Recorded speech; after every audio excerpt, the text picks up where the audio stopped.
دنیا خواب و خیال ہے، جو اس مسئلے کو سمجھ جائے گا وہ راز ہائے طریقت حاصل کر لے گا۔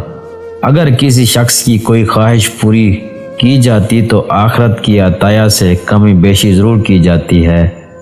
میں وہ شخص نہیں ہوں جو صرف یہ کہہ کر مطمئن ہو جائے کہ فلاں مفنس نے یہ کہا اور فلاں نے یہ نہیں کہا۔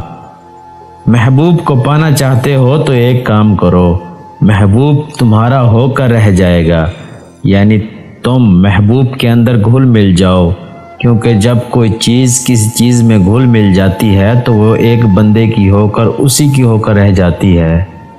اللہ اپنے نیک بندوں کو ہی آزماتا ہے۔ صبر کرو، صبر سے تعسف کے راستے کھلتے ہیں، صبر سے بہتر کوئی معلم نہیں۔ اللہ سے امید کر لے، کسی اور کی امید کی ضرورت نہیں ہوتی۔ جو لوگ باطل سے مغلوب ہو کر اپنے قدم پیچھے ہٹا لیں تو اللہ ایسے لوگوں کی مدد نہیں کرتا۔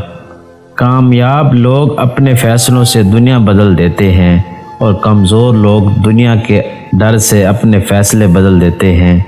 ایک بات ہمیشہ یاد رکھنا، اپنا راز ہمیشہ اپنے سینے میں قید رکھنا، خود بھی چین سے رہو گے تمہارا راز بھی محفوظ رہے گا۔ میں محبت کے مذہب پر یقین رکھتا ہوں، کیونکہ محبت ہی ہمارا مذہب اور ایمان ہے۔